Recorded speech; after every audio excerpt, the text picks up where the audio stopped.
Hello gengs, welcome back to my channel. Assalamualaikum warahmatullahi wabarakatuh. Kembali lagi di channel Ferdi Pena.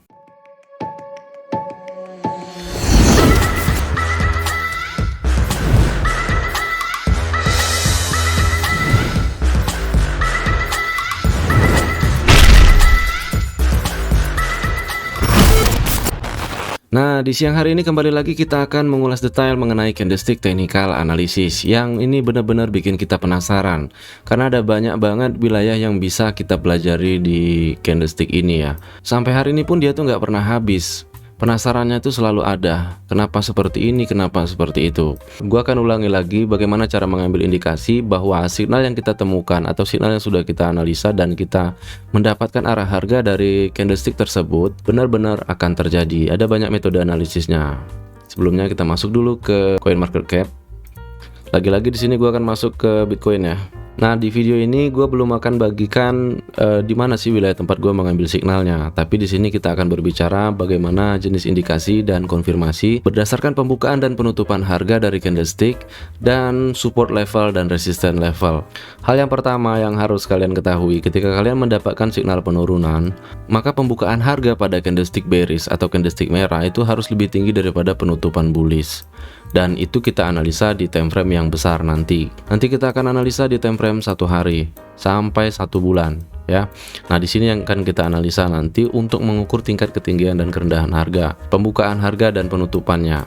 Karena sekarang yang kita bahas di time frame 1 jam, berarti simple poinnya seperti ini. Ketika kamu mendapatkan signal penurunan dari candlestick yang pastinya, tugas selanjutnya adalah menganalisa support dan resisten. Nah, di sini kita hanya mengukur resisten dan support di periode yang terakhir. Pastikan ketika kamu mendapatkan signal penurunan, nah posisi resisten harus jauh lebih rendah daripada posisi resisten sebelumnya. Begitupun sebaliknya ketika kamu mendapatkan signalnya kenaikan, maka support itu harus jauh lebih tinggi daripada support sebelumnya. Itu indikasi yang pertama. Oke. Setelah kita mendapatkan itu di time frame kecil, barulah kita masuk ke time frame 4 jam. Di time frame 4 jam ini kalau kita hitung jam, dari jam 7 itu kita bisa menguasai arah harga sampai jam 3 ya. Dari jam 7 sampai jam 3. Apakah di time frame 4 jam ini kita juga wajib menganalisa support dan resisten tersebut? Nah, semua tergantung dari target yang kalian kejar gitu loh. Kalau kalian tuh ngejar arah harganya cukup jauh, mau tidak mau di periode ini pun, di time frame 4 jam ini pun kalian menganalisa support dan resisten tersebut. Harus dapat juga, jangan sampai enggak. Ini gue jelaskan dulu baru nanti kita ambil sampel. Nah, setelah kita mendapatkan juga di time frame 4 jam, barulah kita masuk ke time frame 1 hari. Nah, sudah masuk di time frame 1 hari ini, simple banget. Di sini kita hanya mengukur pembukaan dan penutupan harga di setiap candlestick yang ada di aset ini. Perhatikan, jauh sebelum terjadinya penurunan di time frame 1 hari ini dia hitungan bulan sampai ke bawah nanti. Kita perhatikan sumbunya, karena kita tidak akan menemukan yang namanya body di sini ya. Pembukaan berdasarkan body, penutupan berdasarkan body. Di sini tuh pasti nggak akan kebaca. Selalu posisinya tuh akan sama. Nah, pertanyaannya lalu bagaimana? Karena kita ini bermain bukan di fixed time yang bermain 1-2 menit lagi. Jadi di sini itu kita menganalisa pembukaan dan penutupan harga sudah tidak lagi per 1 candlestick, tapi sudah minimal 3 candlestick. Perhatikan, jauh sebelum terjadinya penurunan, di sini kita mengukur intensitas triple candlestick. Ini ada triple candlestick. Secara keren bahasanya itu candlestick formation atau formasi candlestick. Dia akan membentuk formasi sekuat mungkin dan seindah mungkin, ya kan? Alright. Nah, kalau sudah seperti ini, di sini tuh sama aja seperti analisis triple candlestick tadi. Yang kan kita analisa itu minimal pertemuan 3 candlestick di sekitarnya. Jadi kita anggap aja periode ini tuh belum ada. Nah, jadi di sini tuh kita silang-silang dulu bahwa ini tuh nggak ada gitu loh. Yang terbentuk tuh baru batas ini candlesticknya. Nah, kalau udah seperti ini, disinilah waktunya kita akan mengukur volume pada harga ini. Maka nanti akan dapat kesimpulan pembukaan harga itu dibuka jauh lebih tinggi atau jauh lebih rendah dari periode sebelumnya. Oke, bagaimana cara analisisnya? Kita di sini hanya mengukur body levelnya aja. Perhatikan. Di sini gua akan mengukur bearish yang akan kita kalkulasikan sama bearish selanjutnya. Ukurannya akan menjadi sebesar ini. Sekarang baru kita ukur bullishnya. Nah, karena 1 candlestick, 2 candlestick, dan separuh candlestick ini sudah dikuasain sama yang namanya bearish, maka intensitas bullish hanya bisa kita ambil batas ini aja. Nah, di sini posisi bullish itu sudah kalah posisinya ya, sudah jauh lebih rendah daripada intensitas yang ada sama bearish. Nah, keputusannya di mana? Ya, setelah ini yang di periode ini kan tadi belum ada nih. di periode ini. Tadi kan belum ada. Nah, setelah itu baru kita masuk menganalisa kembali dengan metode dan cara yang sama di periode ini. Minimal 3 candlestick. Sekarang kita analisa periode yang ini. Nah, perhatikan di periode ini. Ntar di sini gua hapus dulu biar mudah analisisnya. Di sini gua akan ambil bearish-nya dulu. Ini adalah bearish tertinggi di periode ini. Perhatikan. Gua akan ambil 3 candlestick aja. Nah, 3 candlestick. Dari 3 candlestick ini, bearish itu sudah sangat mendominasi. Intensitasnya cukup tinggi, ya. Jauh lebih besar dari kebutuhan yang ada pada bullish. Nah, sekarang kita ambil yang 2 sisanya ini. Caranya simple, cukup kita ambil bodinya aja. Nah, di sini tuh bearish juga mendominasi posisi daripada bullish ini. Berarti bullish tuh dia tuh cuma segini posisinya. Nah, terhitung dari wilayah ini juga, maka penurunan besar itu fix akan terjadi. Perhatikan. Nah, maka dari itu di posisi 2 periode ini harga tuh masih datar di sini, ya. Nggak ada yang langsung curam di sini, nggak ada. Curam di sini pun nggak ada.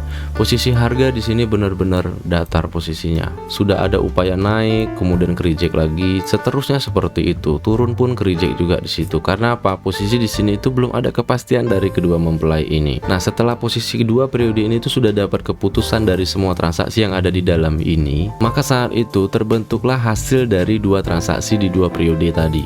Lepas dari penutupan ini, di sini barulah terjadi hasil dari 1 periode ini. Nah, berarti dari transaksi bullish dan bearish yang ada di dalam ini adalah keputusannya. Nah, saat harga ini berlangsung turun seperti ini terus selama berhari-hari, maka di periode selanjutnya pun akan terjadi lagi transaksi, akan terbentuk lagi pertemuan antara kedua mempelai tersebut. Kalau berdasarkan technical analysis, pertemuan tersebut hanya untuk memastikan harga akan lanjut atau akan terjadi reversal atau pembalikan.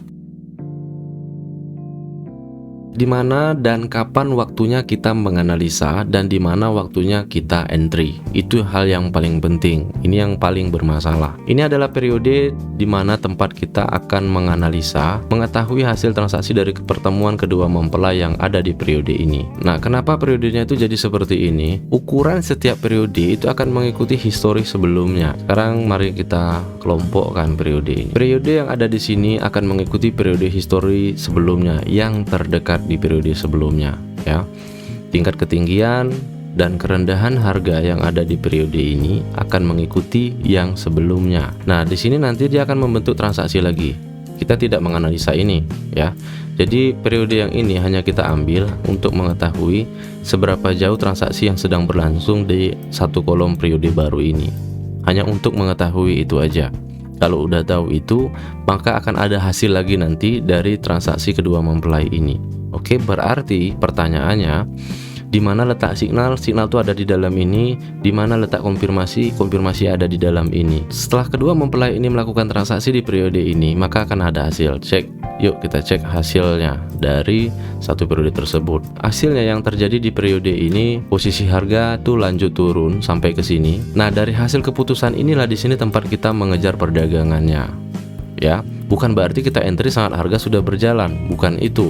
Ya, gue jelaskan lebih sederhana lagi. Contohnya seperti ini. Ini adalah 1 periode di mana tempat kedua mempelai itu transaksi. Oke, 1 periodenya ada di situ. Bagaimana cara kita mengetahui bahwa periode ini akan habis? Disinilah waktunya kita mengukur resisten dan support. Oke, support di 1 periode ini tuh posisinya ada di sini, resisten ada di sini. Jadi ketika harga itu sudah mendekati di periode ini, berarti jadi hasil pertemuan dari kedua mempelai yang ada di dalam ruangan ini itu akan segera terjadi. Jadi hasil dari pertemuan mereka ini akan terjadi setelah periode ini tuh tutup atau closing dari sini. Disinilah posisi hasilnya tuh terjadi.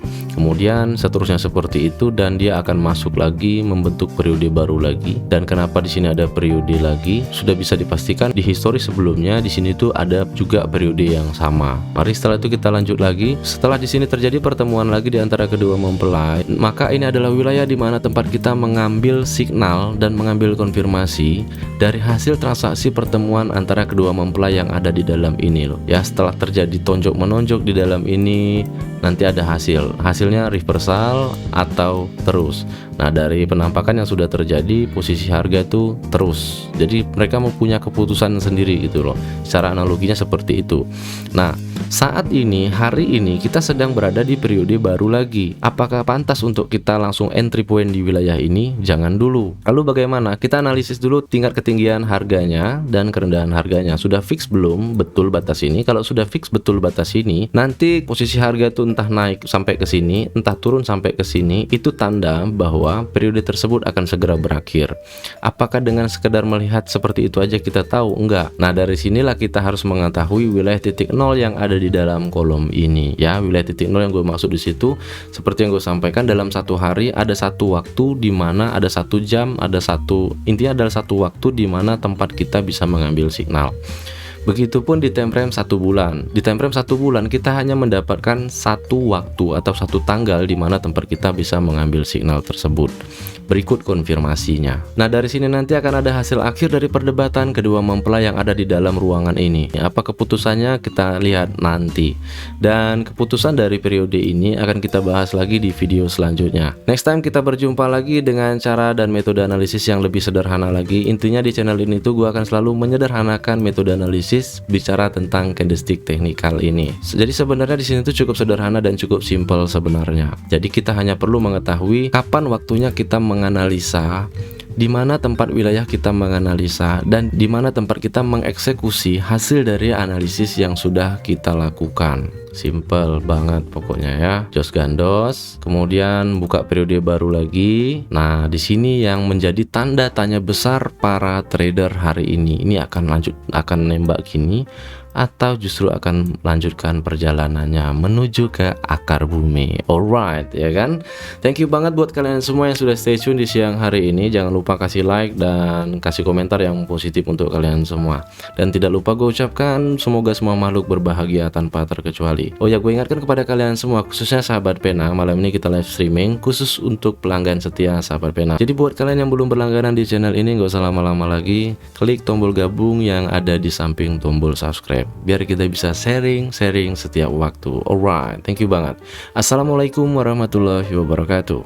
Nah, akhirnya kita berada di penghujung video, gengs. Buat kalian semua, thanks banget. Jangan lupa ambil semua hal positif yang ada di channel ini, dan selalu stay positive thinking dan stay fokus, ya kan?